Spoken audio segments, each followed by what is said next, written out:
want to welcome all of you, and in particular, New College of Florida community, to our conversation with Renecito Avich, which is a Cuban composer and tercero who was born in Santiago de Cuba. I am Dr. Hugo Villera Vargas, Assistant Professor of Caribbean and Latin American Studies and Music. And I am Jose Martinez, Visiting Professor of Music. So Avich has been living here in Sarasota as part of our community for the past 5 years. He performs locally and internationally. He has been the winner of several national competitions in Cuba, like the Festival Ignacio Piñeiro, Cuba Disco Award in 2011, Ignacio Villa competition, also the gold title of the University of the Arts of Cuba, Cuba Disco 2014, with the production Jóvenes Treseros de Cuba. The creative work of Renecito fully exploits the possibilities and techniques of the tres with a brilliant concept of interpretive excellence. His compositions denote a broad conception of the Cuban tres sound, in which he uses expressive resources of classical music, jazz, and world music. Its roots lead him to recreate and develop melodies, rhythms, styles, the changui, nengon, conga, rumba, and son Santiago. His unique music takes the listener on a journey through the different playing styles of the Eastern country, mixed with the urban concepts of Arsenio Rodriguez and Nino Rivera. So what we want to do is have a conversation with Renecito. I want to, and we all want to know who is Renecito. So I want to start by asking you, Rene, who introduced you to the tres cubano? Who was your first teacher of the tres? Well, let me start the conversation saying thank you for having me here. Thank you to the new college, and I'm looking forward to talk to you guys. And also thank you all of you to attend to this learning conversation.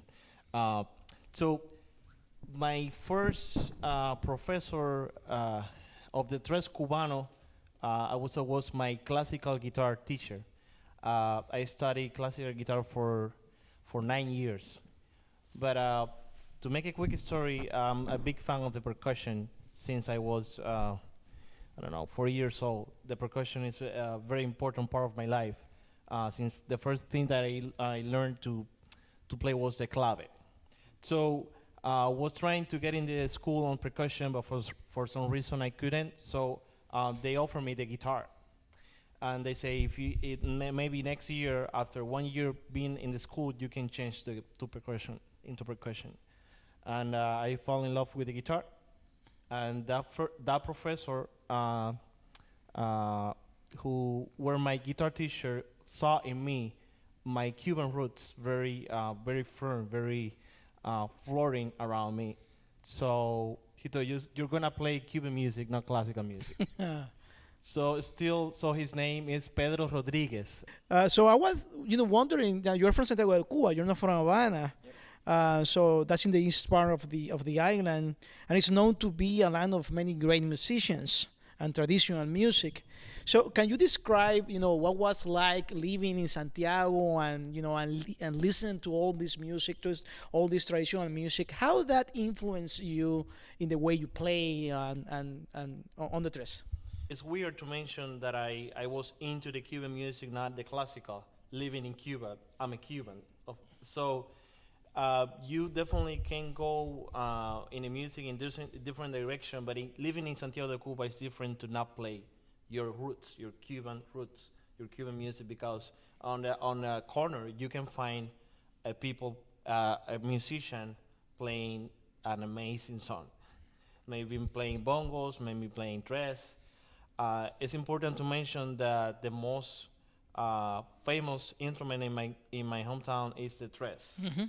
Who would you say has the greatest influence on your technique as a tresero? On my technique, Pancho Amat. Pancho Amat. Yes. And we were wondering if you can, demonstrate, how Definitely. Pancho Amat actually influenced in your playing and how you develop your own way of playing from Pancho Amat. First, I would say technique is a word, a term that involves many things. Mm-hmm. And when you talk to a guitar player, to a technique here. Like I just started thinking about my left hand, my right hand, and then the way that I place it on the neck, and the way that I used to pick. Which we're gonna talk about that right away. But also, the technique on the tres, it's also about the language of it. It's also the technique of the interpretation of the instrument. And so Pancho, it definitely an influence, a complete influence between the technique, the actual technique of the right hands and left hand, but also the concept to see the instrument. Okay. The Cuban tres is a folk instrument. It has their own language. And so when I'm saying language, it's you usually see a guitar with a normal tuning, but the tres has 3 pair of a string, and the third pair has an octave. Pancho Mat, it's first is the way that I strum my tres. It's on the Pancho Maya style, I would call it. And even if he has another tuning on his tres. And then the way I speak with the instrument, it has a lot to do with Pancho. I would mention, right, that's one of the musicians that I was able to meet, like very close. Very close. And another musician that I was able to learn a lot, like very close, is Enrique Valera, Kiki Valera. Is a tresero from La Familia Valera Miranda. It's a famous band from my hometown, Santiago de Cuba, and he also is part of my, I would say, main part of my influence and style. How do you define a song? What is a song? And when I say a song, it's S-O-N, right? Because Yeah, that's it's not correct. the S-O-N-G. Yeah, not S-O-N-G. So that's a different type of song. That's a different type of Correct, song. correct. But how do you define a song? What is a song? Okay, it's a good thing you mentioned the without G, because that's something. When I moved to the States, I had to translate all my show in English. Yeah. So when I said to people, "Hey, I'm playing Cuban song," they say, "Okay, Cuban song. That's fine. How many are you gonna play?" so I had to understand all of those terms, and song without G.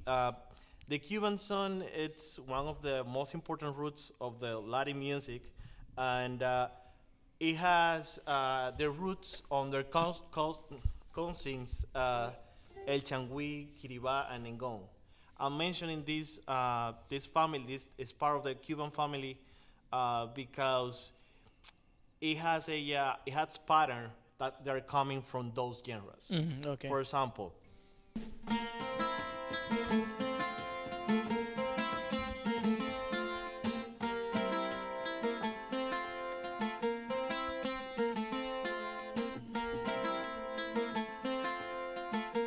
So, I first placed this pattern, which is the tres pattern on the Nengón.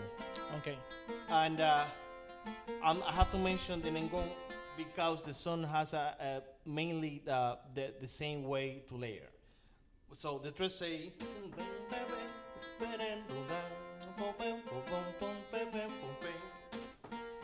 Para ti Nengón, para ti Nengón, para ti Nengón, para ti Nengón. So, para ti Nengón is gonna be the chorus. The chorus. And then on top of it, you do your verses on, we call it the Regina, on the Nengón style. Para ti Nengón, para ti Nengón. Guantánamo casi 6, Colonia de la Esperanza. Guantánamo casi 6, Colonia de la Esperanza. El que me sigue se cansa o revienta como un buey. Díselo. And then the chorus comes. So when you do when you're trying to make a song, you gotta know this, which is the roots of the Cuban song. So let me ask you a question about the verses. The verses are improvised because I was listening to you. They are like cuartetas, right? They are not decimas, which is another tradition also in Cuba and other parts of Latin America. So those verses, you are improvising them? Well, the one that I have is a famous quarteta. So that's the thing. in the beginning, the song was just a chorus, and people will make a quartet on it. Okay. And so most of them, everyone knows it on the party. First, when you talk about the Cuban music, you have to mention this was the way people of have fun. Yeah. Like there was no radio on the 19th centuries, so the people had a party, and then they have a cousin who played tres, another cousin who played bongos, and that was it. That was it. They just sing the song. They know as a tradition, word by word, mouth by mouth, and that was the way this kind of music survived, and the way they got this kind of music became famous. So es el changui en Ningón is a way to have a party. Yeah. You know. So someone would clap like you have to imagine the mountains of Cuba, everyone clapping and singing just the chorus. Everyone singing that. Ay, muchacho que bien te ve. Muchacho que bien te veo. So I'm saying in Spanish, hey, you're looking good. I'm just improvising right now. So Yeah. they were just having fun. And this is music that people were dancing also. Exactly, yeah. So some people were dancing, other people were clapping. Yeah, So the other people were like, singing the chorus. So it was a very participatory music. Everyone was participating and having fun. And you have it in many traditions in Dominican Republic and in Cuba and Haiti and Colombia. In any part that there was people of African ancestry and descent that were living in these places, of course, you have this kind of music. What is very interesting also is that we have also an instrument that is it has chords, cuerdas, which is very particular because you have that tradition also in different parts of Latin America. But the tres cubano, it has its own. Can you talk just a little bit about the tres cubano? The tres is coming from the same family of guitars. There's many theories, but I stick with the one when the Spain troops came to America. They brought their guitars coming from North Africa, from the Morisque guitars. Yeah. Actually, the Morisque guitar wasn't the actual name they had. The Morisque guitar looks almost like a tres, in between a tres and the Puerto Rican cuatro. So it had 5 double strings, like a Puerto Rican cuatro. And then from that instrument, there's many instruments. That's like a mother or many instruments in Latin America. So the tres remain with 3 pair of strings, and like I said, it has a very strong sound because you have a pair of strings sounding at the same time, also separate. Which, for example, we have the 12-string guitar here in America, and you can play chord with it. It's so beautiful, so big, but the way I play is I play the tres is very percussive. Yes, because it has spaces.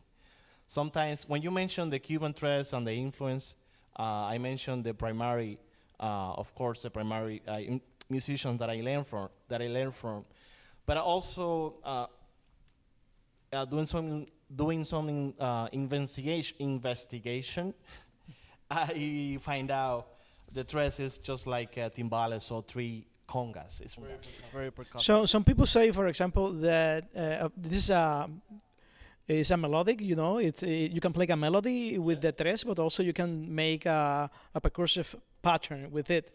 And of course, there are theories that the same with the cuatro and other instruments, that the rhythm is camouflage within this type of instruments. So basically, you can do like a pattern, like a rhythmic pattern that you can do in a bongo or maybe in the conga.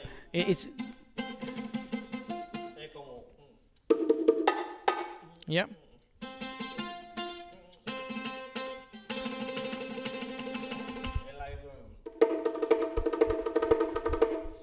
So what would you say that is the most important role of the tres in the song, in the changui, in all this music. So in the same type of, same key, same type of groove, I will play this.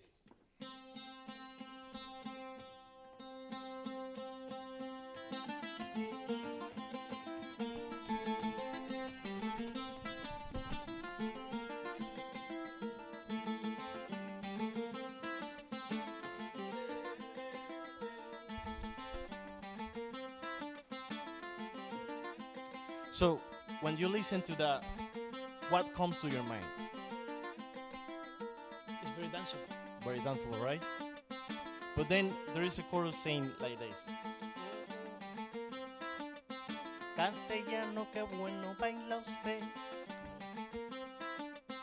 Castellano, qué bueno baila usted. Castellano, qué bueno baila usted. Ay, qué rico y qué bueno baila usted. Castellano, qué bueno baila usted. So I play the ningon in the same key. I'm having now a pattern on the threads. It's more feel, has more notes on the pattern. But Castellano is one of the oldest song from Cuba. One of the oldest song with S-O-N-G and S-O-N without G. Without the G. So it's coming all together. And so the function in the dress, it's first, it's leading the harmony and the rhythmic pattern. Exactly. Because that's something coming from a changui, and I have to come back to Guantanamo. On the changui, the tres, they don't have any other harmonic instrument. The only harmonic instrument is the tres. The rest is percussive. So the singer, the lead singer, is singing along with the tres. It's like a unisono melody. So, and then on the song, the tres has a pattern who design the chorus part. So when they say, hey, play a montuno here, the montuno is almost the same melody than the chorus part. It's not the same melody, but it's leading harmonic and rhythmic, the rhythmic part